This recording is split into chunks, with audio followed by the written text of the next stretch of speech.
Sir AILET का सपना तो देखा था, पर हुआ यूं कि कुछ कारणवश हम तैयारी पूरी तरीके से नहीं कर पाए, या अगर हमने तैयारी की भी है तो थोड़ा सा डर है जो हमें सता रहा है। ऐसे मोमेंट पे क्या स्टेप्स हैं जो लेने चाहिए? क्योंकि अब सिर्फ 15 दिन ही बचे हैं एग्जाम को, तो क्या वो चीजें हैं जो हमें एक सक्सेसफुल कैंडिडेट की तरह खड़ा कर सकती है ताकि फाइनली हमारा एलेट में सिलेक्शन हो जाए और अल्टीमेटली हम एनएलयू दिल्ली में जाकर अपने 5 साल जो है वो व्यतीत करें। अगर आप भी इसी सोच को लेकर चल रहे हैं तो ये वीडियो आपके लिए बहुत इंपॉर्टेंट है। बट उससे पहले स्वागत करते हैं आपका अड्डा 24/7 के इस पर्टिकुलर चैनल पे, जहां पर हम आपकी मदद करते हैं क्लैट, एलेट और जितने भी लॉ एंट्रेंस से जुड़े हुए आपको सब्जेक्ट मैटर्स देखने को मिलेंगे, वो सब यहां पर आपको असिस्ट किए जाएंगे। तो शुरुआत करते हैं आज के इस पर्टिकुलर सेशन की, जहां पर हमारा उद्देश्य यह है कि हम जानें कि आगे आने वाले 15 दिनों में किस तरीके से हमको इस बिल्डिंग के अंदर जाना है, हम क्या करें ऐसा ताकि अल्टीमेटली हमारा सिलेक्शन एनएलयू दिल्ली में हो जाए और फिर हम एक अच्छे एडवोकेट की तरह आगे बढ़ के समाज की मदद कर सकें, या फिर जिस प्रकार से हमने लीगल एडवोकेट्स को देखा है, हमने जो है लीगल एडवाइजर्स को देखा है, उनकी तरह हम भी अपना करियर जो है वो बिल्ड कर सकें।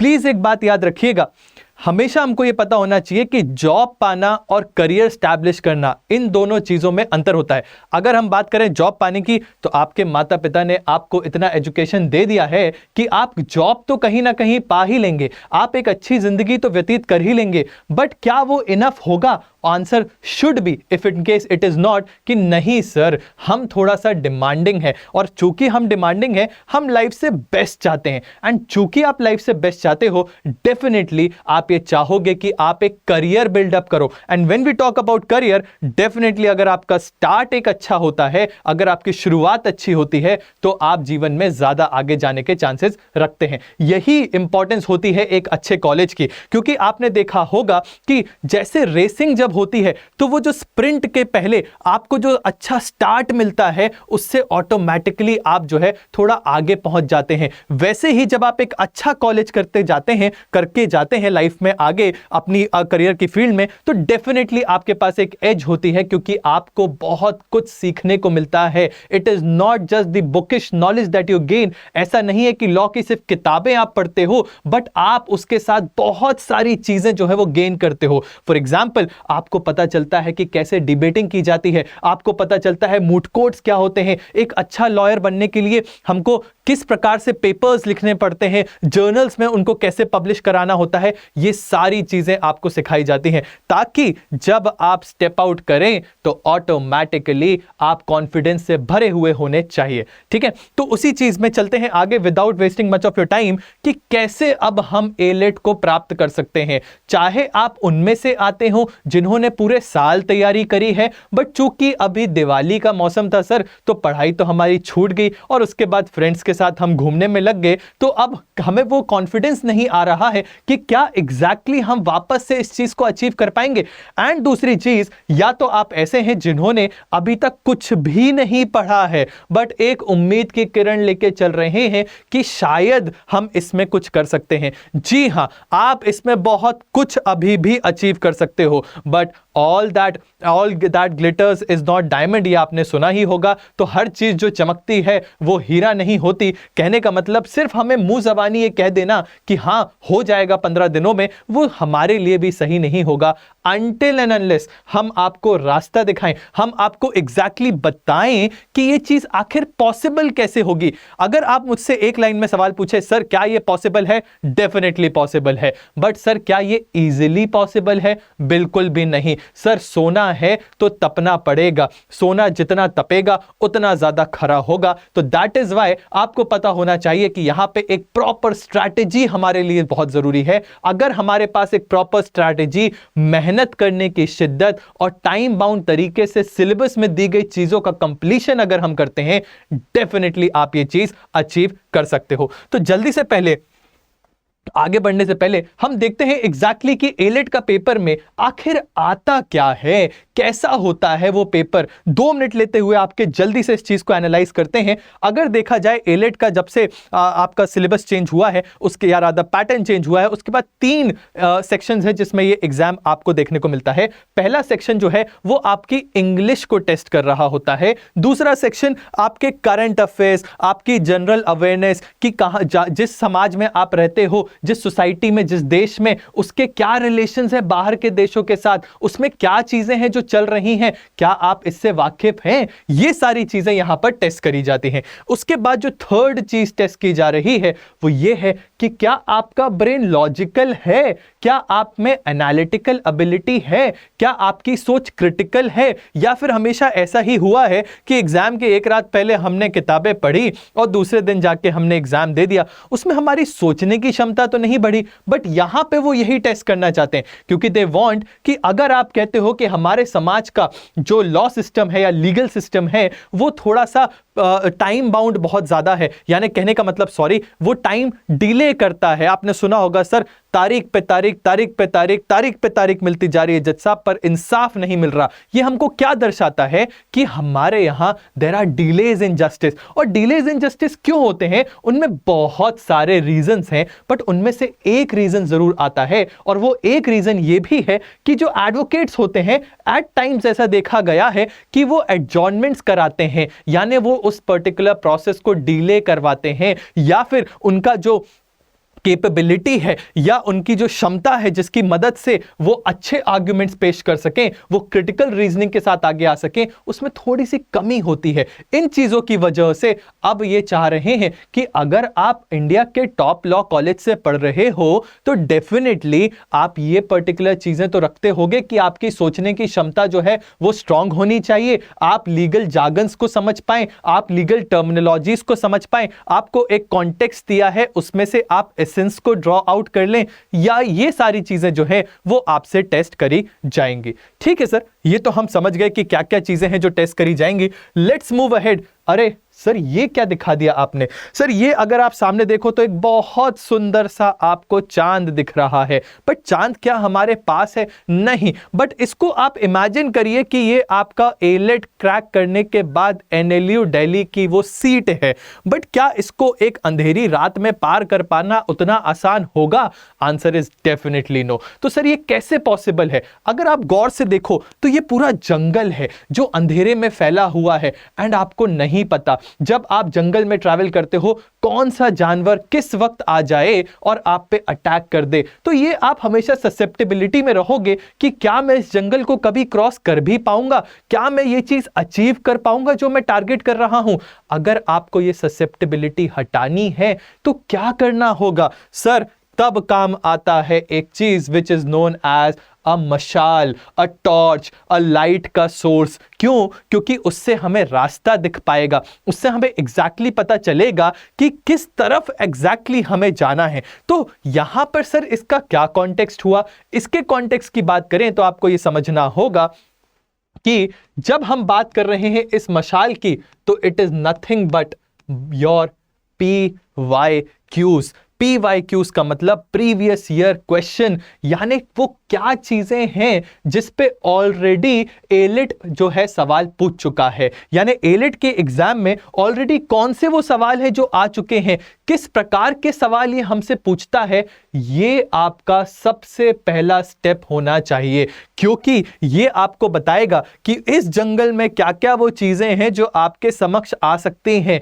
एंड देन डेफिनेटली आपको ये जंगल क्रॉस करने में मदद करेगा। तो सबसे पहले हमें किस चीज पे फोकस करना है?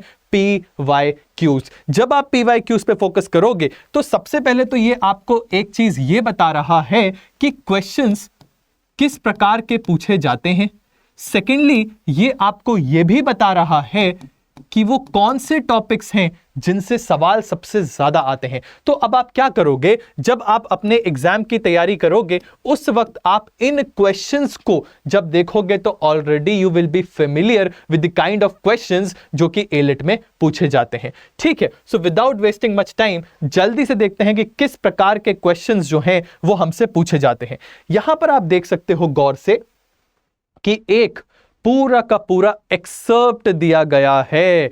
यानी एक ऐसा जमाना जहां पे हम 30 सेकेंड्स की रील पे ज्यादा फोकस करते हैं, एक ऐसा जमाना जहां पर हम इंस्टाग्राम रील्स पे फोकस करते हैं, एक ऐसा जमाना जहां पे यूट्यूब ने पूरे यूथ को पकड़ रखा है, उस जमाने में आपसे एक्सपेक्ट किया जा रहा है पेशेंस, आपसे एक्सपेक्ट किया जा रहा है कि आप इन पर्टिकुलर लाइंस को रीड करें, that is reading between the lines. जब आप इन लाइंस के बीच में रीड करोगे तब जाके अल्टीमेटली आपसे पूछे जाएंगे क्या, इनके बेसिस पे क्वेश्चंस किस प्रकार के देखे गए हैं। जैसे ही आप इंग्लिश का पार्ट डिस्कस कर रहे हैं, हम यहां पे इंग्लिश में जैसे ही हमको एक एक्सर्प्ट दिया गया है, उसको हमने रीड किया, एवरीथिंग इज देयर।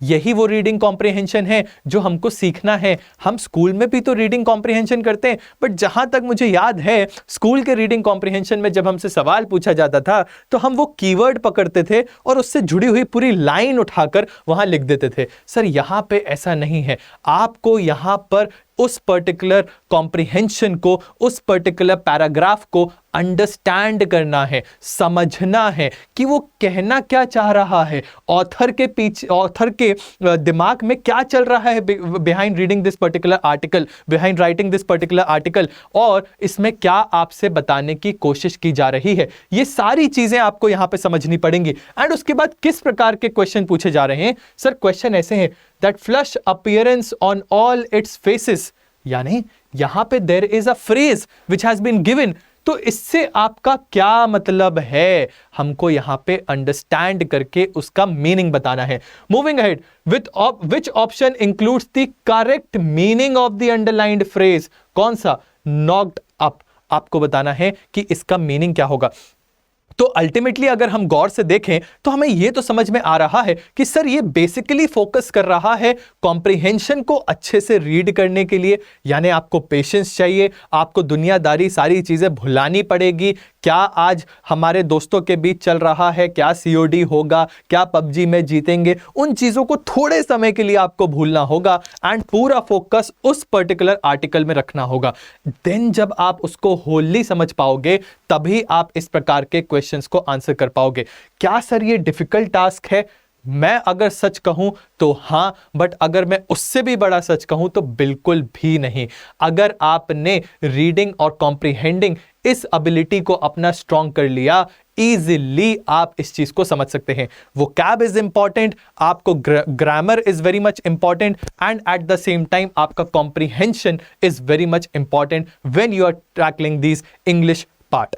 ठीक है सर, मूव करते हैं आगे। Again you can see there is one paragraph, one article and उससे जुड़े हुए कुछ क्वेश्चंस, जहां पर आपको क्या पूछा जा रहा है कि मीनिंग बताइए। यहां क्या बोला जा रहा है कि कौन सा पार्ट ऑफ स्पीच जो है वो यहां पर देखने को मिल रहा है। क्या ये एडजेक्टिव नाउन एडवर्ब है, क्या ये नाउन एडजेक्टिव एडवर्ब है। यानी एक और नई चीज पता चली, एक तो ये हमसे मीनिंग पूछ रहा है, दूसरा ये हमसे जानना चाह रहा है पार्ट्स ऑफ स्पीच के बारे में। ठीक है, उसके बाद most appropriate title for the passage, जो हम बचपन में भी करते थे। आपको पता होगा 10th 11th 9th क्लास में हमने यही किया है। हमको एक पैराग्राफ आता था, आरसी आता था, और उसका सूटेबल टाइटल हमको खुद लिखना पड़ता था। बट यहां पे तो वो हमको ऑप्शंस दे रहे हैं कि आपको ये टाइटल बताना है। ये टाइटल बताया कैसे जाता है? ये टाइटल बताया जाता है इस चीज को एनालाइज करने के बाद कि एग्जैक्टली आखिर वो क्या मैसेज है जो हमको यहां पर दिया जा रहा है। जब आप उस मैसेज को, उस पूरे आर्टिकल को कॉम्प्रिहेंसिवली समझोगे तब जाके आप एक टाइटल जो है वो सजेस्ट कर पाओगे। ठीक है सर, आगे बढ़ते हैं। इसके बाद करंट से जुड़े हुए कुछ सवाल देखने को मिलेंगे। करंट से सर कैसे क्वेश्चंस आ रहे हैं? अगर करंट से क्वेश्चन देखा जाए, why did the United states for food drug administration restrict Johnson and Johnson covid vaccine. यानी इधर पे पूछा गया है रीजनिंग, हमको सिर्फ फैक्ट नहीं पूछ रहा है कि किस पर्टिकुलर ऑर्गेनाइजेशन ने जो है उसको बैन किया है, बट रादर ये भी पूछ रहा है कि अगर उसको बैन किया है, उसको मना किया गया है, तो उसके पीछे कारण क्या है। अगेन क्या जानना चाह रहे हैं आपसे कि क्या आप क्यूरियस हैं ये जानने के लिए कि समाज में आखिर चल क्या रहा है? क्या आपके अंदर वो इंक्विजिटिवनेस है, वो जिज्ञासा है तो अगर है तो आप इस क्वेश्चन को बहुत अच्छे से सॉल्व कर सकते हैं। Next, what is the system of 6 raised dots relevant to? ये 6 रेस डॉट्स का सिस्टम जो है ये किस चीज से रिलेवेंट है? क्या ये आपके क्रिप्टो करेंसी से रिलेटेड है, ब्लॉकचेन, बेकिंग, या फिर ये ब्रेल से रिलेटेड है? अगेन जनरल नॉलेज, अगर आपने थोड़ा भी बचपन से पढ़ रखा है अबाउट साइंस, अगर आपने कुछ स्टोरीज पढ़ रखी हैं, तो आपको डेफिनेटली पता होगा कि ये 6 डॉट वाली जो टेक्निक है वो किस चीज में उपयोग की जाती है। नेक्स्ट, ये हमको बता रहे हैं about any special day. For example 10th of May, यानी एग्जाम जब हुआ है उसके आसपास के दिनों को ज्यादा महत्व दिया जा रहा है, ठीक है। 10th ऑफ मे को क्या हुआ था? एनिवर्सरी है 1857 के रिवोल्ट की। खूब लड़ी मर्दानी वो तो झांसी वाली रानी थी। आपने ये स्टोरी, ये पोयम जरूर सुनी होगी। उसी पोयम को आपको दोबारा याद करना है कि हाँ, 1857 की क्रांति हुई थी, जिसपे एक मूवी भी बनी थी मंगल पांडे के नाम से। तो वो मंगल पांडे वाला ही ये सिनेरियो है। उसके बेसिस पे आपसे क्या पूछा जा रहा है? एक इवेंट कि 1857 का इवेंट था। Who among the following did not play a role in the event? इनमें से कौन है जिन्होंने कोई रोल सिग्निफिकेंट प्ले नहीं किया है? अगेन एक करंट इवेंट, उससे जुड़ा हुआ स्टैटिक ड्रॉ किया जा रहा है, ठीक है। Moving ahead, India recently one the Thomas cup in badminton. किस चीज पे फोकस आ चुका है? फोकस है ओवर स्पोर्ट्स, स्पोर्ट्स, ठीक है। तो स्पोर्ट्स में अगर कुछ चीजें इंपॉर्टेंट हुई हैं, कुछ माइलस्टोन्स ऐसे हैं, या कुछ ऐसे पर्टिकुलर अवार्ड्स हैं, ट्रॉफीज हैं जो इंडिया ने जीती हैं, तो उन सभी के बारे में आपको पता होना चाहिए। Next, Nilgiri biosphere reserve. Nilgiri biosphere reserve recently seen in news, ये कहां पे है, किन स्टेट्स के इंटरैक्शन में है? Again they are trying to test your general knowledge, they are trying to test कि क्या आप अवेयर हो कि हमारे एनवायरनमेंट में जो जो चीजें बदल रही हैं उन चीजों को लोकेशंस कहां पर है, क्या वो चीजें हैं जिनकी वजह से ये बदलाव आ रहे हैं, ये फोकस यहां पे करने को कहा गया है। Next, Uber cup badminton international championship किसने जीता है, ये बताइए। फिर who was the first Indian to win the Olympic gold in athletics? ठीक है, आपको पता होगा हमारे यहाँ नीरज चोपड़ा जी जो हैं, इन्होंने हमें जैवलिन में गोल्ड दिलाया था। तो इस वजह से वो आपसे डायरेक्टली नहीं पूछ रहे हैं कि प्लीज बताइए जैवलिन में किसने गोल्ड दिलाया, बट रादर क्वेश्चन आपसे पूछा जा रहा है कि कौन था वो व्यक्ति जिसने पहली बार इंडिया को एथलेटिक्स में गोल्ड दिलाया है। अगेन अ क्वेश्चन जो कि करंट से है बट डिराइव होके कहां जा रहा है? स्टैटिक जनरल नॉलेज की तरफ, ठीक है। Next, German watch climate change performance index, एक आपको इंडाइस बताई जा रही है, इंडेक्स बताई जा रही है। तो इससे हमें ये पता चलता है कि जितनी भी इंडाइसेस क्लाइमेट चेंज से रिलेटेड हैं वो भी हमारे लिए इंपॉर्टेंट हो जाती हैं। जैसा कि आपको पता होगा कि एक तो हमारे समाज में सोशल इश्यूज बहुत होते हैं, दूसरा पॉलिटिकल इश्यूज होते हैं, तीसरा सर एनवायरमेंटल इश्यूज बहुत तेजी से बढ़ रहे हैं, ग्लोबल वार्मिंग बढ़ रही है। आपने देखा होगा किस तरीके से ग्लेशियर्स पिघल रहे हैं, उनकी वजह से सी लेवल राइज कर रहा है, एसिडिफिकेशन ऑफ ओशियंस हो रहा है। तो ये सारे इश्यूज जो हैं वो हमारे समाज में इस समय चल रहे हैं। तो obviously if you are going to be a lawyer, आप ऐसे लॉयर नहीं होने चाहिए जो एक कोने में बैठे हुए हैं और रिडंडेंट तरीके से काम कर रहे हैं जो पुराने जमाने से चला आ रहा है। रादर दे वांट कि आपकी क्रिटिकल सोच हो, रादर दे वांट कि समाज में क्या चल रहा है आप उस पर नजर रखें। दैट इज व्हाई आपको यह चीज पूछी जा रही है। Another issue was national commission for backward classes. National commission for backward classes जो है इसको अभी अभी संवैधानिक जो है दर्जा दिया गया है। इसके पहले ये संवैधानिक दर्जा इसको नहीं प्राप्त था। तो आपसे पूछा जा रहा है ये किस पर्टिकुलर अमेंडमेंट के द्वारा दिया जा रहा है? क्या ये हमारे लिए इंपॉर्टेंट है जानना? बहुत ज्यादा। क्यों? क्योंकि संविधान में परिवर्तन हुआ है and at the same time national commission for backward classes एक कॉन्स्टिट्यूशनल बॉडी का दर्जा जो है इसको दिया गया है। तो ये तो हमारे लिए इंपॉर्टेंट हो ही जाता है। इन्होंने तो बहुत सिंपल क्वेश्चन पूछा है आपसे कि बता दीजिए इनमें से कौन से वो पर्टिकुलर अमेंडमेंट एक्ट है जिससे कि ये बदलाव आया है। आपको करना क्या है इस प्रकार के क्वेश्चंस के लिए? प्लीज मेक श्योर अभी इसी वक्त आप कमेंट सेक्शन में बताएंगे 101 constitutional amendment act, 102, 103, 104, and 105th, ये सारे कॉन्स्टिट्यूशनल अमेंडमेंट एक्ट्स जो कि सबसे ज्यादा लेटेस्ट हैं, ये किस चीज से जुड़े हुए हैं? खास करके I want every one of you to comment 101st किस चीज से रिलेटेड है एंड 103rd किस चीज से रिलेटेड है। ये दोनों ही इस समय बहुत ज्यादा न्यूज में हैं, खास करके 103rd बहुत ज्यादा न्यूज में रहा है एंड पिछले कुछ सिग्निफिकेंट टाइम से भी है, तो इट इज क्वाइट पॉसिबल कि आपको इससे जुड़ा हुआ सवाल आ सकता है, इवन आपको सवाल आ सकता है इससे जुड़े हुए लीगल डेवलपमेंट से। तो प्लीज इस चीज को ट्रेस करें, मैं नहीं बताऊंगा, आप इसको कॉमेंट डाउन करेंगे। ठीक है सर, आगे आते हैं लॉजिकल रीजनिंग। लॉजिकल रीजनिंग में अगर हम देखें तो हमसे सवाल कुछ इस प्रकार के पूछे जा रहे हैं, all whales are mammals, all creatures breathe, some whales are creatures, Mickey Mouse is a whale. यानी यहां पर हमको अंडरस्टैंडिंग बेस्ड सवाल पूछे जा रहे हैं, सिलॉजिज्म्स पूछे जा रहे हैं, और अगर आप आगे देखोगे तो थोड़ा सा क्रिटिकल रीजनिंग और वर्बल रीजनिंग की तरफ जाते हुए भी कुछ सवाल है जो हमसे पूछे जा रहे हैं। फॉर एग्जांपल आर्ग्यूमेंट्स पूछे जा रहे हैं हमसे, जो है पूछा जा रहा है about the conclusions, about the inferences, about the presumptions, ये सारी क्रिटिकल एंड वर्बल रीजनिंग की चीजें भी हमसे पूछी जा रही हैं। तो हमें करना क्या है? अगर अब आप इन सारी चीजों को देख चुके हो, and I would like to highlight this part also, ध्यान से देखिए आप इस पार्ट को, क्या कह रहा है?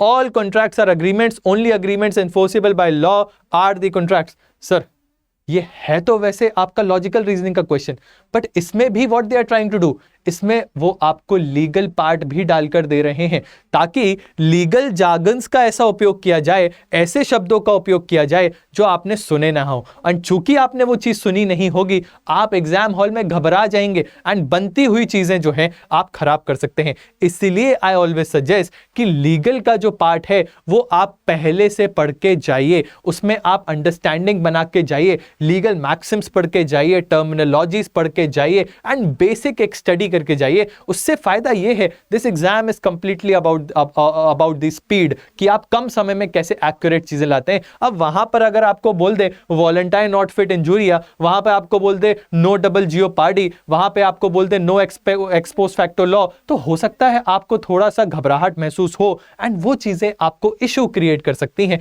इसलिए कहा जाता है लीगल पर पहले से कमांड बनाकर जाइए। ठीक है, अब बढ़ते हैं आगे। Again there is a principle, legal principle जो आपको यहां पर दिया गया है। इस लीगल प्रिंसिपल के बेसिस पे आपसे सवाल पूछा जा रहा है, डू यू थिंक अभी भी लीगल पढ़ना इंपॉर्टेंट नहीं है? सर भले ही पैटर्न चेंज हो गया हो, legal plays a very vital role, क्योंकि लॉ जब आप पढ़ते हो आपको पढ़ने समझने की क्षमता बढ़ती है, इंटरप्रिटेशन का पावर बढ़ता है। वो आपको करंट अफेयर्स में भी मदद करेगा, वो आपको आपके इंग्लिश में भी मदद करेगा, वो आपके लीगल में तो मदद करेगा ही करेगा, बिकॉज अल्टीमेटली आपको ये बनना चाहिए कि एक लाइन अगर लिखी हुई है तो उसको इंटरप्रेट कैसे करना है। ठीक है, नेक्स्ट आप यहां देख सकते हो the criminal procedure identification bill of the year 2022।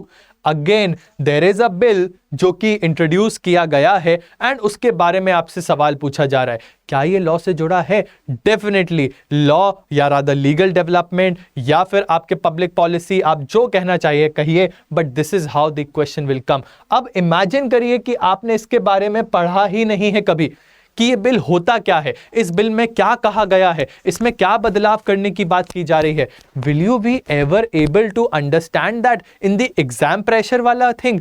Definitely no. आपको वहां पर इतनी दहशत आ जाएगी कि फिर बनती हुई चीजें आप नहीं कर पाओगे। तभी हम कहते हैं कि एग्जाम का प्रेशर जो है वो बनती हुई चीजें नहीं करवा पाता। इसी वजह से हमको क्या करना है, ये चीजें पहले से पढ़कर जानी है। Moving ahead, the constitution of India is a vital document. ठीक है, it lays out the rights and duties and places meaningful restrictions on our elected representatives. Again, ये क्या कर रहे हैं यहां पर? they are trying to ask us a question relating to the Constitution of India.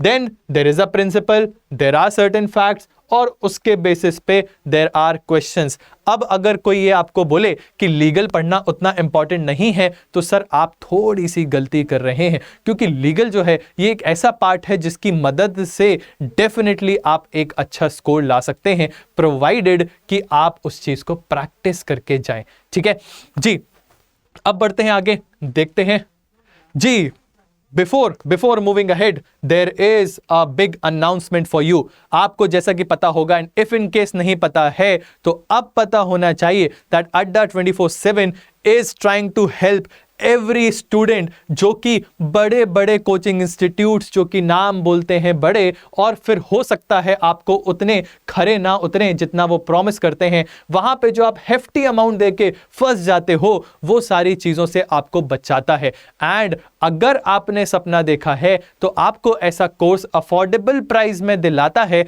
जिस कोर्स में वो सारी चीजें कवर करवाई जाती हैं जो आपके एग्जाम पर्सपेक्टिव से इंपॉर्टेंट हो। एंड इन्हीं लाइंस पे there is a series which is known as Sprint 2.0, और ये सीरीज आपको मदद करती है रिवीजन करने में, क्विकली आपको जल्दी से छोटे या कम समय में जल्दी चीजों को समझने में, आपके सारे के सारे सेगमेंट्स जो हम अभी देखकर आए, और ये आपको मदद करेंगे कि आप अपना ALET 2023 एंड CLAT 2023 इन दोनों को बहुत अच्छे से विद कॉन्फिडेंस जो है वो आप अटेम्प्ट कर सकते हैं। And guess what, till Monday, mark the date, आगे आने वाले 2 दिन, टिल मंडे आपके पास ये समय है कि आप इस पर्टिकुलर जो कोर्स है उसको ले सकते हो। कैसे sir? On a discount, for discount of how much sir? Sir discount of 67%, 67% का डिस्काउंट। जो कोर्स आपको मिलता था 5,999 रुपीज का, वो अब आपको मिलेगा अप्रॉक्सीमेटली 1,999, यानी there is a substantial decline in the prices. For whom? Just to serve the purpose of Adda 24/7, that is to reach to the student who is sitting in tier 3 cities, who is sitting in tier 2 cities। हर जगह remote place पे जाएं और education को affordable कराएं and accessible भी कराएं। उसी की तर्ज पे ये जो है आपको ऑफर दिया जा रहा है, आप इसको लीजिए and one stop solution for all. फिर सारी चिंता आप छोड़ दीजिए हम पर कि हम ये चीजें जो है आपके लिए लाकर दें। ठीक है, तो don't forget the code, it is SPRINT Sprint, and it will help you get a offer of approximately 67%, जो कि आपको पता होना चाहिए।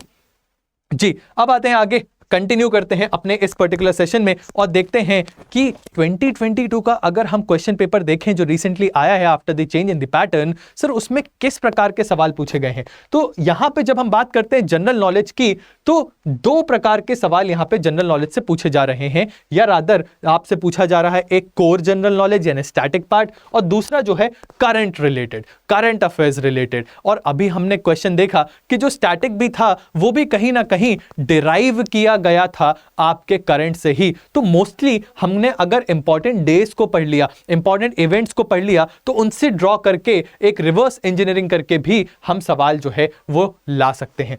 ठीक है, उसके बाद क्या है सर? उसके बाद लॉजिकल रीजनिंग जो है यहां पे सवाल पूछे गए हैं, किस प्रकार के? Assumption based. अजम्पशन कितने सर? 17। अगर एक लाइन लिखी है, एक पैराग्राफ लिखा है, एक एक्सर्प्ट लिखा है, इसको लिखने के पीछे हम क्या अज्यूम कर सकते हैं कि क्या एक सिनेरियो रहा होगा, उस चीज को हम यहां पे पुट अप करते हैं। That is what is known as assumption. तो अजम्पशन या फिर सिलॉजिज्म्स, या कंक्लूजन एंड इन्फरेंसेस, या फिर आर्ग्यूमेंट्स, चाहे वो स्ट्रॉन्ग आर्ग्यूमेंट्स हो चाहे वो वीक आर्ग्यूमेंट्स हो। ठीक है, ये है एक एनालिसिस। बट ये तो सर ठीक है, फिर भी हमको समझ में आ गया, बट स्टिल वी फील कि थोड़ा सा डर है। सर उस डर को हटाने के लिए ये आपकी आंखों के सामने एक कट ऑफ जो है वो दिया गया है। अगर हम कट ऑफ की बात करें, अगर आप जनरल कैटेगरी से बिलोंग करते हैं तो sir cut off is near about 90 marks. अगर और आगे देखें जनरल फिजिकली डिसेबल्ड तो सर 65। अगर ओबीसी का देखोगे आप तो 65, शेड्यूल कास्ट का देखोगे 55, शेड्यूल ट्राइब का देखोगे 49, ईडब्ल्यूएस कैटेगरी अगर आप देखोगे तो it is 74। Sir again the question remains unanswered, and the question is, do we need to attempt all the questions? Answer is definitely no. I would like to bring you back to this particular slide. कितने marks हैं sir? Sir अगर आप देखोगे in total 150 marks. कितने questions हैं sir? 150। क्या हमें 150 में से 150 क्वेश्चंस करने हैं? आंसर इज डेफिनेटली नो, क्योंकि हमने अब देखा कट ऑफ कितना जाता है सर 90 के अराउंड। तो अगर हम 95 to 100 भी अटेम्प्ट कर लेते हैं श्योर शॉट, तो डेफिनेटली हम एक सेफर प्लेस पे हैं एंड हम टॉप जो है रैंक ला सकते हैं और अपनी सीट जो है वो यहां पर रिजर्व करवा सकते हैं। ठीक है, तो अब इस चीज को पॉसिबल कैसे बनाना है, ये हैं कुछ चीजें जो आपको करनी पड़ेगी। सबसे पहले आपको ये समझना होगा, इंग्लिश में दो ऐसे स्तंभ हैं जिसपे हमें अपना पकड़ जो है वो बनानी है। एक है ग्रामर, दूसरा है वोकैबुलरी। वोकैबुलरी इसलिए कह रहा हूं, ऐसा नहीं कि आप पहले से पढ़ के चले जाइए, बट रादर आप वहां पे कॉम्प्रीहेंड करने की भी क्षमता रखते हो अगर, कि यार इस पर्टिकुलर लाइन में एट टाइम्स हमें पता होता है, हमें मीनिंग नहीं पता है, क्योंकि हम शशि थरूर जी तो नहीं है कि हमने इंग्लिश में महारत हासिल कर रखी है, बट स्टिल अगर आप एक पर्टिकुलर पैराग्राफ को पढ़ रहे हो तो उसमें भी आप कॉम्प्रीहेंड कर सकते हो चीजों को, कि आगे पीछे का कॉन्टेक्स्ट समझ के यहां पे क्या कहना चाह रहा होगा, वो मीनिंग आप वहां से डिराइव कर सकते हो। ठीक है, इसके अलावा हमारा फोकस होना चाहिए verbal and logical reasoning, critical reasoning. इसके अलावा जो है हमारा लीगल रीजनिंग पे भी थोड़ा सा फोकस होना चाहिए। हम बिल्कुल भी अवॉइड जो है इस चीज को नहीं कर सकते। ठीक है, अप्रोच यहां से क्या होनी चाहिए, सबसे पहली अप्रोच है solve the PYQ। Solve the PYQs as much as possible. आप इंग्लिश के लिए आपके पुराने क्लैट के पेपर, आपके एलेट के पेपर, इनके RCs को करना चालू कर दीजिए अभी से। ये आपकी अल्टीमेटली मदद करेंगे, प्रैक्टिस कराएंगे। अगर आप इतना कर लेते हो, कुछ नहीं करना, एक दिन में 10 से 20 पैराग्राफ पढ़ डालो, मुश्किल से आपको 3-4 घंटे नहीं लगने हैं उसके अंदर स्टार्टिंग में, उसके बाद वो धीरे धीरे कम होने लगेगा टाइम पीरियड। इतना आप अभी से पढ़ने की आदत डालो, क्योंकि होता क्या है ना, हमारे वो जनरेशन है कि हमें एक पोस्ट पसंद नहीं आया, एक वीडियो पसंद नहीं आया, हमने स्किप बटन दबा दिया।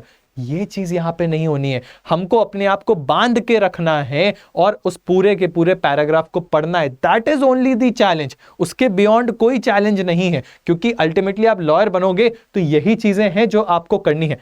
ठीक है, इसके अलावा सर करंट इवेंट्स को आप कवर कर लें। करंट इवेंट्स को कवर करने के दो तरीके हैं, या तो आप मैगजीन्स उठाकर पढ़ना चालू कर दो, पिछले 6 महीने के कम से कम होने चाहिए, और दूसरा तरीका यह है कि आप यूज करो YouTube का। YouTube की मदद से ऐसा मत करिएगा कि YouTube वीडियोस को देख के बैठ जाएं और सोचे कि मुझे सब चीजें याद हो जाएंगी।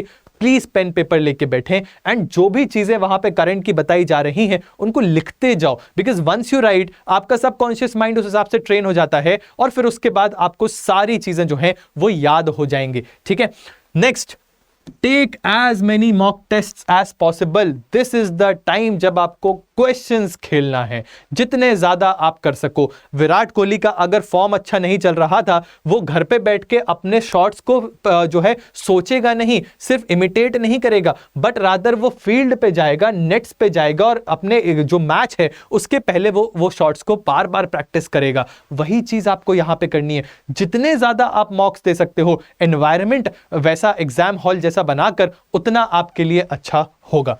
नेक्स्ट, इफेक्टिव यूज करें YouTube का, ज्यादा इधर उधर मत भटके। बट आपकी जनरेशन बहुत ज्यादा लकी भी है, क्योंकि आपके पास एक ऐसा रिसोर्स है जो वन टैप पे आपको सारी चीजें दिलवा सकता है। तो जल्दी से इस चैनल को सब्सक्राइब करो, आपको सही टाइम पे इंफॉर्मेशन मिलती रहेगी, आपको सही करंट इवेंट्स मिलते रहेंगे। जो हमारे डेडिकेटेड YouTube पे सीरीज है वो आपकी मदद कराएगी ब्रेनस्टॉर्मिंग के लिए, एंड अल्टीमेटली आपको जो है बहुत बेनिफिट मिलने वाला है। And last but not the least, reverse engineering करो। रिवर्स इंजीनियरिंग यानी अगर आपने क्रिटिकल रीजनिंग का कुछ एक सवाल किया या एनालिटिकल रीजनिंग का सवाल किया और आपसे नहीं बन रहा है, तो आपको क्या करना है, आपने देख लिया कि ये वो टॉपिक्स हैं जो कंटिन्यूअसली पूछे जा रहे हैं, तो अब जाके उन टॉपिक्स को आप रिवर्स इंजीनियरिंग करके अभी से प्रिपेयर कर लो, क्योंकि वो श्योर अगली बार भी टॉपिक वही आएंगे, क्योंकि एग्जाम में सिर्फ सवाल पूछने का पैटर्न चेंज होता है या तरीका बदलता है, बट टॉपिक्स जो हैं वो वही आने वाले हैं। ठीक है, तो इतना अगर आप कर लेते हो सर, देन डेफिनेटली आप बहुत अच्छी पोजीशन पे होने वाले हो। With this I would like to take a leave, wishing you all very very very much कि आप बहुत अच्छे से प्रिपरेशन करें। ये वो समय है, प्लीज सारी चीजों को भूल जाएं। हमारे लिए इंपॉर्टेंट है एग्जाम निकालना, एक बारी एग्जाम निकल जाए, आप फिर अपने कॉलेज में बहुत मस्ती करने वाले हो। ये कुछ समय जो बचा है, इसका इफेक्टिव उपयोग करिए, ये आपको बहुत ज्यादा मदद करने वाला है लाइफ में, ठीक है। एंड ऑल्सो अडा 24/7 का एप्लीकेशन डाउनलोड करिए। You will get a lot of information, you will get all the examinations at just one particular tip of a finger. And इसी के साथ साथ इस चैनल को सब्सक्राइब करें। Thank you so very much. My name is Aditya Rai and I am signing off. Thank you.